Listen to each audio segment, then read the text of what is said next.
All right, good morning, everyone. I am Kate Pittman. I am your Creative Mornings host. And we've got a whole community of people that you will be seeing come up and help kick off this event today. Thank you to Robert for doing the check-in, Robert of Brand Fuel, who also supplies the free mugs, so I hope you got one at one of the prior events. Our theme today for October is vision, and this was chosen by the Rada chapter in Saudi Arabia and illustrated by Razan Ashalan. There's our graphic. We talked about at the prior events that Creative Mornings is a global effort, and there are hundreds of chapters all over the world. So tap into that network. I think we have a couple of guests here, one from Richmond, I heard, and one from San Diego today. Yes. Thank you for being here. So when you travel, that's something that you can do is look up and see. Oh, and Germany, a guest from Germany. All right, so the theme is vision. How do you see the world? How do you want to change it? Vision refers both to the sense of sight and our ability to imagine the future. Are you focused on the little details, or can you see the big picture? As we age, our eyesight begins to deteriorate. Seeing objects up close gets more difficult. And as we gain experience, what we want to accomplish evolves. Will your life grow darker or brighter? Each creative act involves seeing something in your mind's eye and then attempting to make it a reality. A painter, an architect, and every other type of artist or craftsman has a vision for their work. What message, emotion, or impact do you want to convey with yours? You are your own visionary. What do you want to see? So that is our theme from Creative Mornings, our global chapter. And I'm going to invite Rachel first to do our Creative Mornings manifesto. This is like church. Turn your program over. We're going to read it out together. All right, everyone's got their paper. So together, everyone is creative. A creative life requires bravery and action, honesty and hard work. We are here to support you, celebrate with you, and encourage you to make the things you love. We believe in the power of community. We believe in giving a damn. We believe in face-to-face connections, in learning from others, in hugs and high fives. We bring together people who are driven by passion and purpose, confident that they will inspire one another and inspire change in neighborhoods and cities around the world. Everyone is welcome. Thank you. Okay, and next up we'll have Valeria come up here and read our bios for our speakers. Thank you. Well, it is an honor to present you both. I'm going to do my best to communicate all that you have achieved. Anita is a creative producer, community builder, and strategic partner. She currently leads special projects at Yellow. She is passionate about building impactful initiatives through a multidisciplinary approach and has led Marcom projects on local, national, and global scales.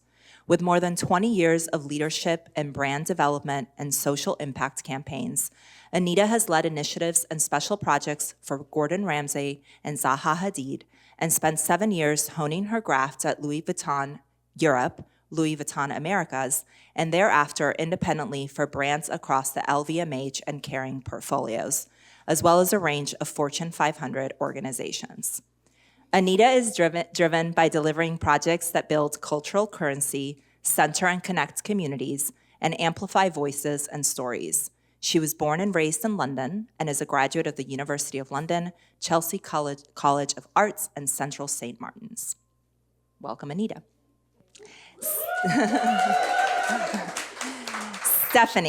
Stephanie Walters. As a graduate of the Scripps Howard School of Journalism and Communications at Hampton University, TV host and producer Stephanie, or Steph, has edified her skills in journalism, storytelling, and production through education and experience. From moderating empowerment and lifestyle panels and hosting at music festivals and conferences to covering Fashion Week shows and reporting on live red carpets, Stephanie is a dynamic talent who brings out the depth and intriguing personality in those she interviews. Alongside her media career, Stephanie is also the Director of Engagement and Communications for Yellow, a 501c3 nonprofit founded by musician, producer, and philanthropist Pharrell Williams, whose mission is to even the odds through education. In her role at Yellow, Steph is responsible for establishing and maintaining relationships between community and civic organizations, developing and implementing special projects at the local and national level, creating hyperlocal community activations, and curating Yellow's digital footprint and internal and external press, currently hosting their conversation series, Bright Sparks Live, which has now expanded to different parts of the US and has been hosted at Netflix Studios and South by Southwest EDU. In August 2023, Steph launched her company, Dream Pusher, which is a storytelling and vision building studio to help women reclaim and accomplish their dreams through content creation, media training, and lifestyle and empowerment workshops, now located inside the Mustard Seed Place.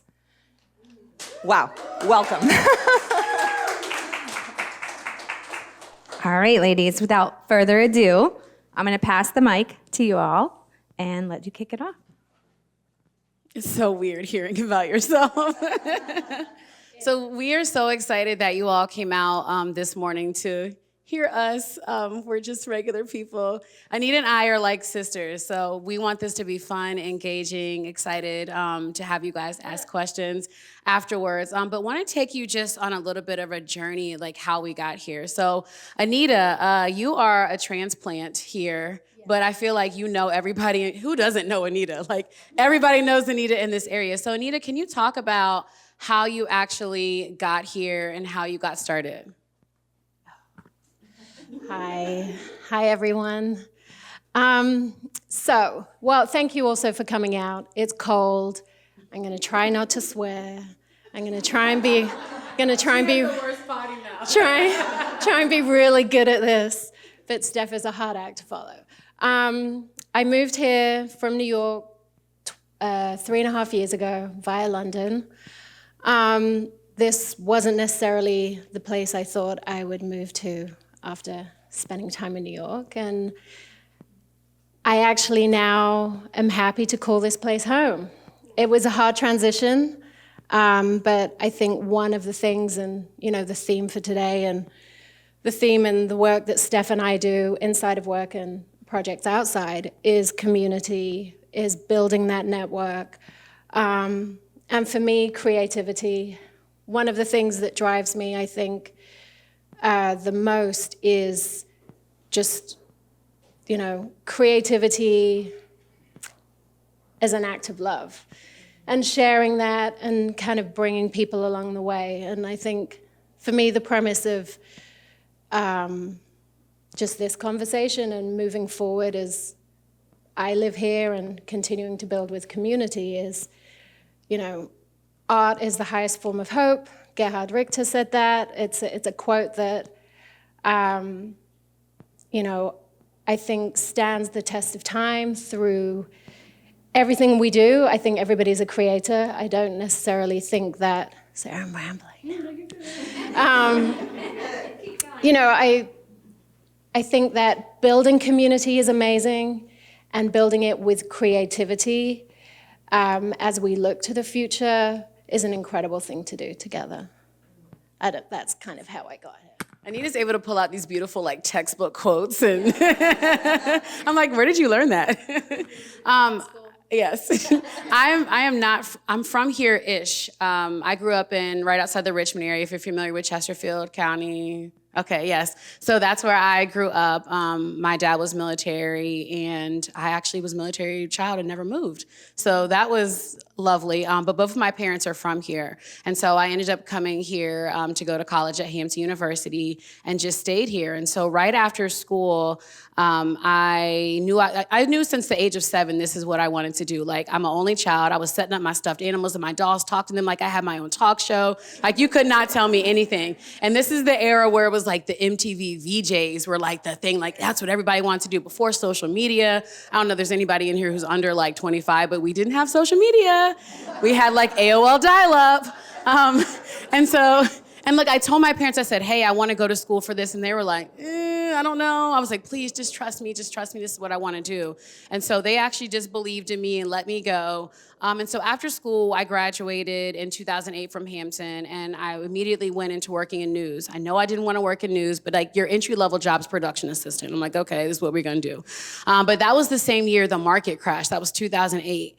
And so maybe a couple months after that, maybe like that following February, I got laid off, and I was like, oh gosh, what am I gonna do?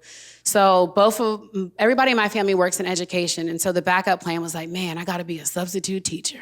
No shade, we work in education, this is no shade to education, but that wasn't my plan. And I think a part of, when you talk about the journey and talk about creativity, you have to think outside the box about how you're going to get to your dream. And so if anybody, if you know anything about media, working in media, you make like $0 starting off. So I was like, okay, substitute teaching is gonna be my, subsidiary money and my extra money to put in my pocket.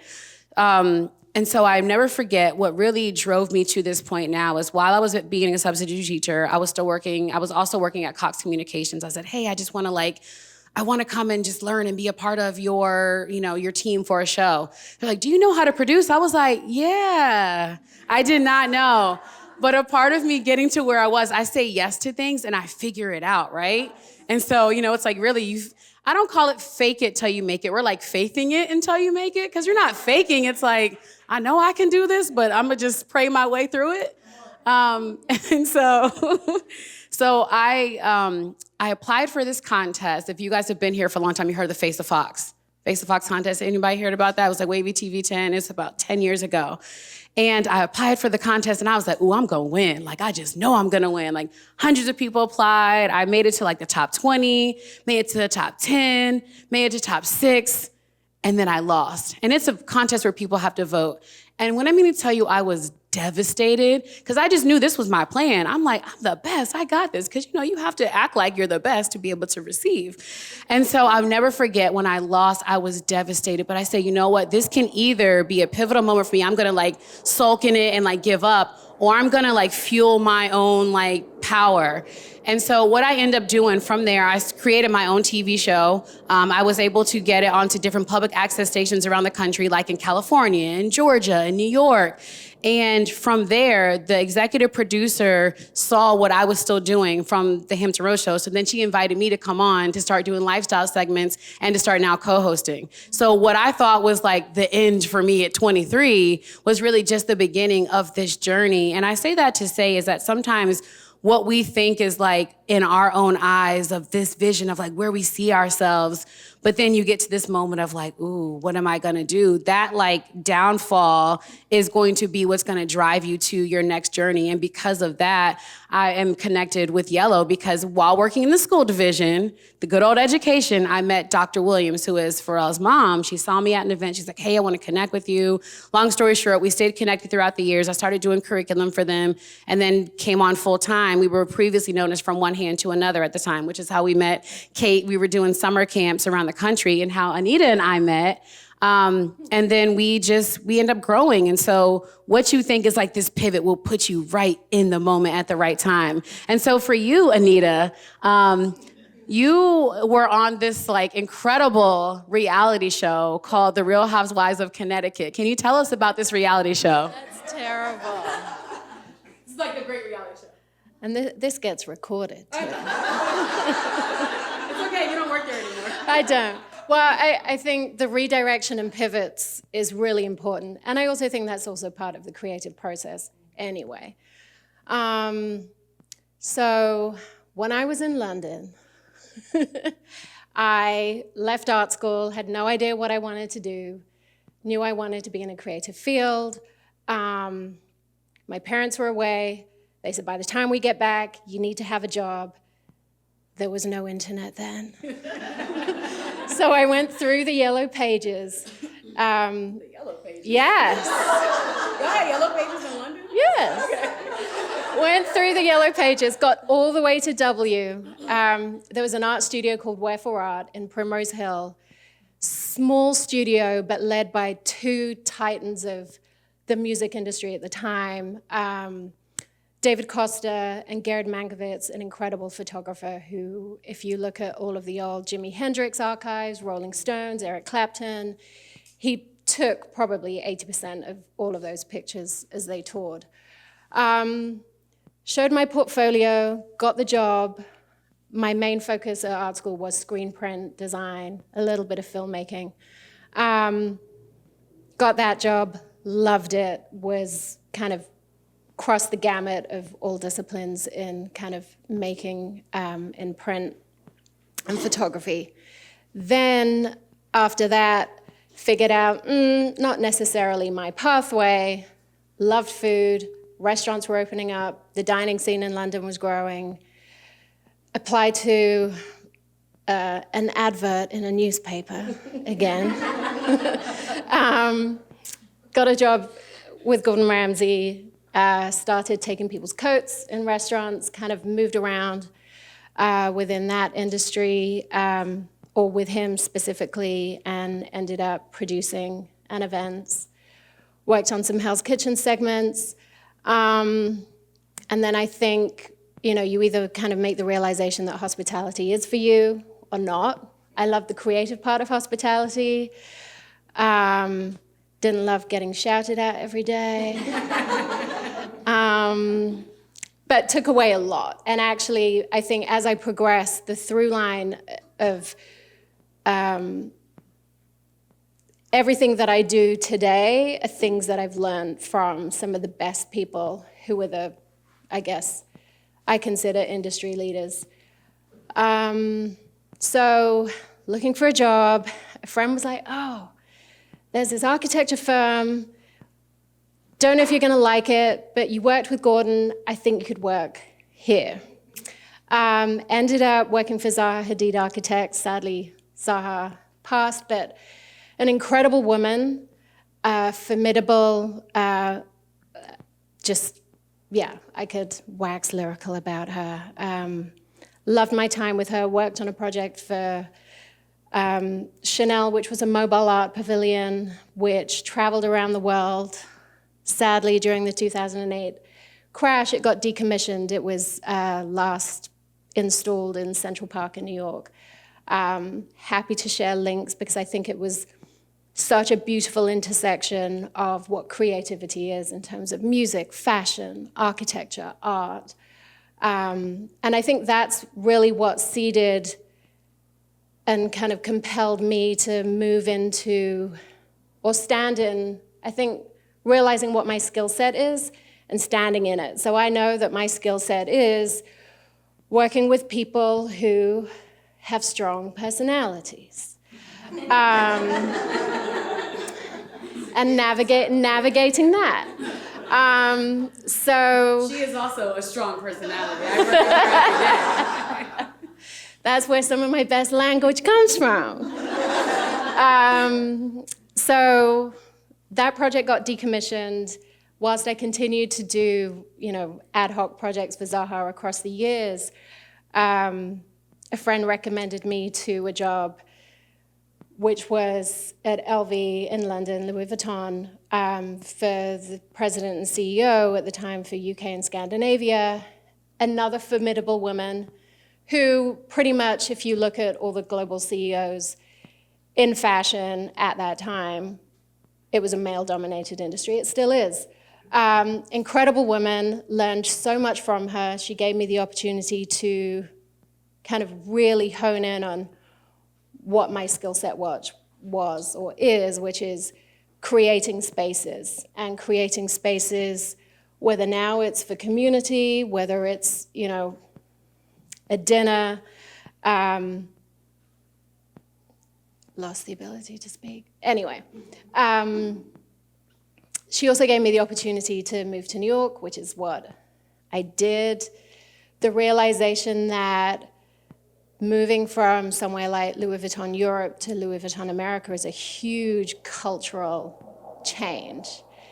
And that's where the Real Housewives of Connecticut came in.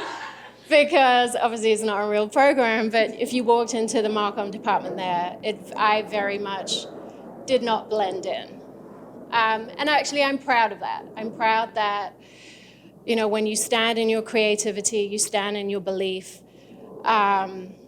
Zaha always taught me, never compromise your creativity or who you are.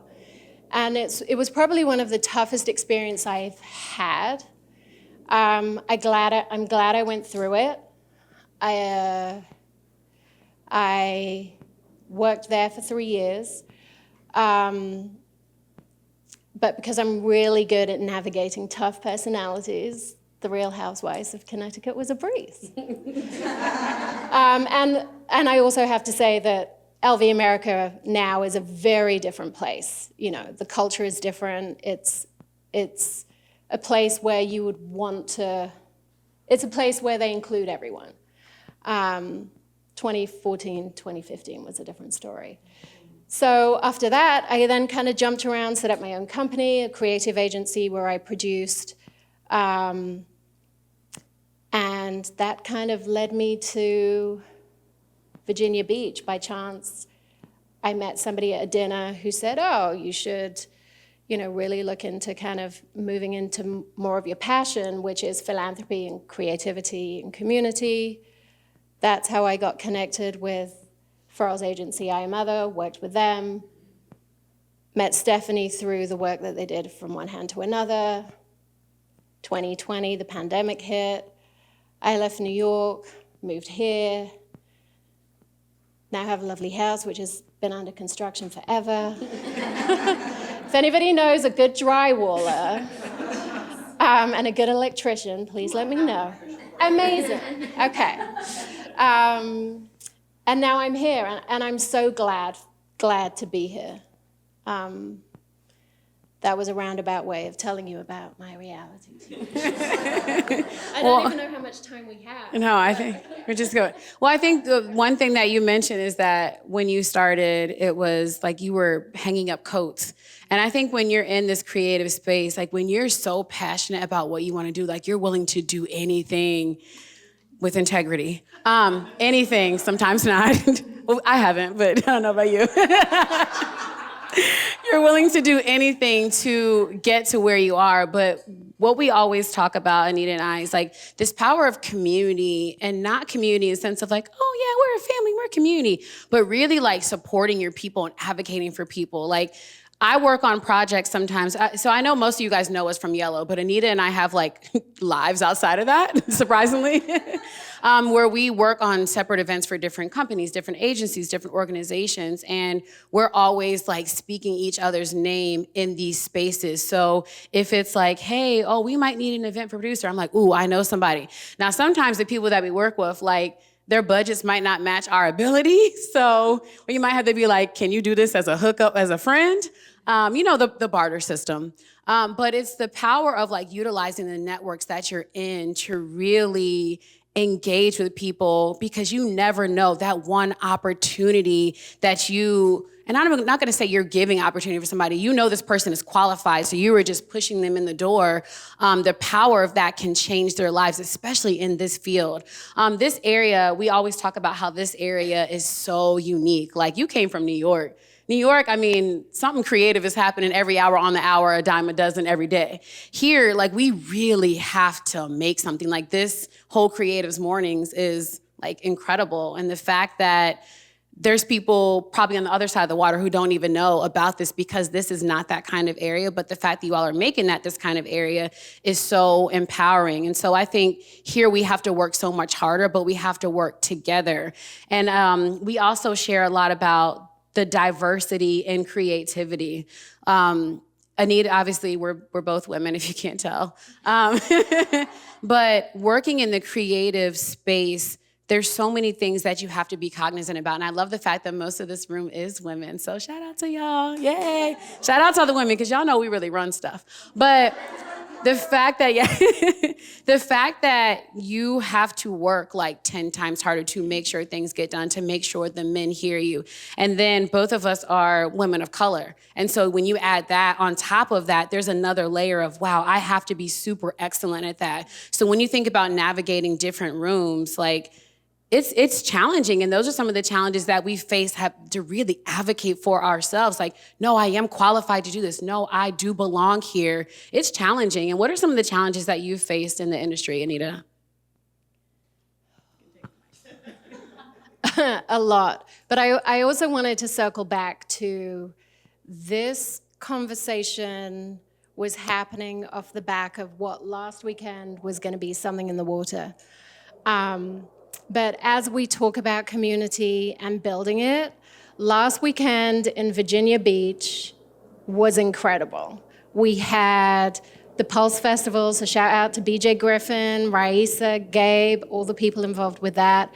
We had Zoo, Sam, and the collective. What else did we have last week? We had everything. And it's and you know, the culinary scene. I just think the energy and the time and what I love about what I see here and the building that happens is that the vision, and just my opinion, I think the vision for the future of and the direction that we're going is kind of already here. You know, Sam is already framing that with Zoo. Pulse really took off and became a platform for young artists across disciplines. You know, Teens with a Purpose were out there. Love Teens with a Purpose. If you don't know about them, please read more and learn more about them. They were out there doing music, spoken word, prose. And I think when we talk about creativity, there is such a rich tapestry of creative happenings that go on. Like the fact that the garage is a chameleonic kind of space that also hosts and holds space for community, and Tessa's openness to grassroots artists emerging. You know, I think it's really a testament to the fact that we all build together. Allison, who Mocha was a place that when I first visited Virginia Beach for the first festival, I don't know when that was, when I was working on that, Mocha was actually the first place I came to after I checked into my hotel, and has been an anchor for me for the entire time I've been here. Kate, the Vibe District, I don't think Laura's here, but the Vibe District too, you know, the belonging that's created and that anchors people just blows me away. And the fact that we all do it together when we uplift together is an amazing thing to see, which doesn't necessarily kind of get siloed out in a lot of other larger cities.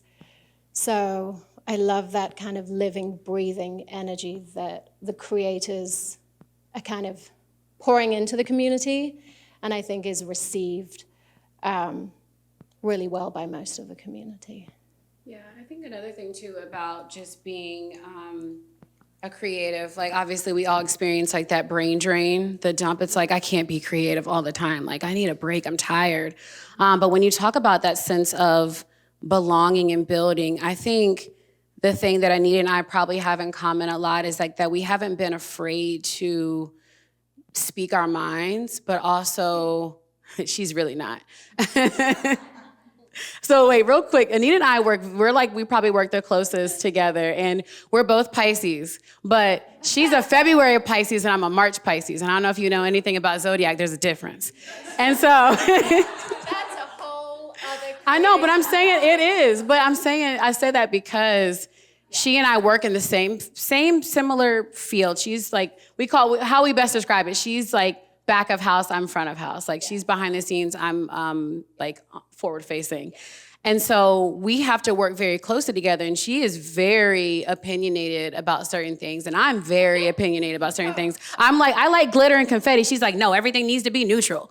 Yes, you are. But also, and they're not in this room, but I also got told by someone that my standards are too high. You did. No, I think also if you're a creator, you should have the expectation for yourself and for everybody else that the community that you want to build and create does have that level. That is very true. I'm not gonna create something that isn't, and why should we accept that? Yeah, very true. That is very true. Yes. Yes, there is no but, there's no and. Capacity to tell other people that my standards were too high. They did. So I sometimes become Anita's anger translator.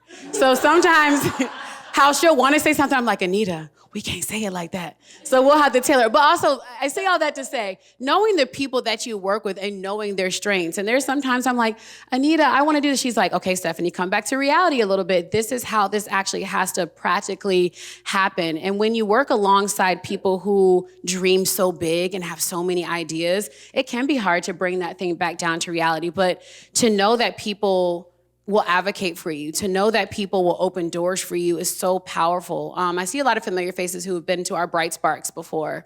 And that was created just off of an idea. Like, we started that on Instagram Live. And I will tell you, most people in our office were like, are you sure you want to do this live? Like, you think you can make this happen? You think people will show up for us? And lo and behold, the first one we did in person, we had like over 100 people. I'm like, I told y'all. But that's the thing about having a vision. Everybody is not going to see it. But sometimes if you can't see it, get out of people's way and just let them do it. I think sometimes we hold people back and like, well, because I can't see it and because, you know, if it fails, my name is going to be attached to it. Okay, if it fails, at least you tried. But get out of people's way. If you can't see their vision, just let them run with it. If you trust the people around you, let them run with it. Because I promise you, the level of trust that I have for her and for the other people that I work with, if they say they can pull something off and can do it, I'm gonna let them run with it. I like support it 100% because you have to know the character of the people that you're working with. And I think when you talk about being in creative spaces, it is scary. I mean, we have a founder who was like, he did his whole life story in a Lego. Like, what? Like, who does that? But when you have somebody who is thinking light years ahead, you can't help but to be inspired and be like, so creative. We can't go to him and say, hey, can you just sit on the panel? He's not doing that. He's like, okay, are we doing this like on Jupiter or like what is the thing? But I encourage each of you to like think outside the box, especially for this area. I know sometimes things feel so cookie cutter and like, well, it's not gonna work here. Try it. People are like craving something new and you're gonna open yourself up to like a whole different audience of people. Yeah. Yes. I concur. And also shout out to Robbie. Robbie Wells isn't here. Robbie, a great kind of human that creates space and makes space. And very much if you've worked or partnered with him, he lets you run with it and trusts you. And we did Elephant in the Room. I did the set design for that with my dear friend Jocelyn, and I'd sketched something out, and Robbie was like, okay, I kind of get it, and he kind of let me run with it, and it worked out really well. You also did Mighty Dream. Anita's yes. too humble for me. So she did the whole set for Mighty Dream. With if y'all were there. That was gorgeous. That was we worked with Key Art, and then I directed it, and a dear friend of mine, Jocelyn Williams, who comes down intermittently, her and I work on creative projects all over, and she's an incredible creator if anybody wants to look her up on Instagram. But yes, mine was shout out to Robbie Wells. Who else? What inspiration would you leave for people, Anita? So we can open it up for questions. What? What words of inspiration would you leave for the audience before we open it up for questions? She didn't know she was on a talk show this morning. I think also to your point of getting out of people's way, but also collaboration. You know, we here in this room, I feel like there are so many people here and everybody over who kind of created the happenings last weekend really embody that kind of future forward vision. Kind of city partners is also really important to how we're building community, and inevitably we do get red tape. So I think really kind of collaborative energy from the city, state, federal. I'm not going to get political, but a lot of arts funding gets cut. And creativity, to keep creativity moving, arts funding at whichever level is critical. And what would be my takeaway would be to not compromise. I think everything that Zaha told me, I embed almost every day, like whether it's compromising you as a person or, not compromising you as a person and not compromising your creativity is really important. Because it speaks to who you are. Creativity is inherent to the human condition. It's who we are. And it's an act of love. That's it. And you will not compromise at all. She is not a compromiser. I would say, sometimes, I would say, don't let your job or your title define who you are. I think sometimes we get so attached to those things because it makes you feel good, right? It's like, oh yeah, I've got this job, I do this, but you are somebody outside of that. If there is a vision that you want to do it. We work on so many things outside of our organization, but I think sometimes people be like, oh, you work for that, and that's that. That's the end all be all, but that's not who we are. It's what we do. It's what we're associated with, but you are a person outside of that, and don't be afraid to step outside that box. And also, too, I would say it's never too late. I feel like as long as you have breath in your body, it's never too late. And that's the main reason why I launched my company, Dream Pusher. It's to help women reclaim and accomplish their dreams. I think especially for women, I know y'all men are in the room, we love y'all, but for women, there's so many things that we compromise or give up, after you have kids, after you get married, you wake up, you're like, dang, I had this dream when I was 22 and I still want to do it. So whatever it is that you want to do, continue to do it. It is not too late to do what you want to do and collaborate and connect with people. Kate, thank you. I thank you, everybody. Guess we'll open the floor for questions. Thank you both. You dropped some gems of wisdom there, I think. We probably had another hour. We're going to do a couple questions, and then our tradition is to do a big group photo outside. So don't leave before we get the photo, but who has a question to kick us off? Garrett. So you kind of touched on this with having to pivot. And then you also talked about collaborating together, but can you talk about how vision can change maybe for the better when you meet someone else with vision? Oh, that's a good one. That's a good one. Garrett Berger, Runnymede Corporation. Thank you for being here, Garrett. That is a very good question. You answer first. Oh.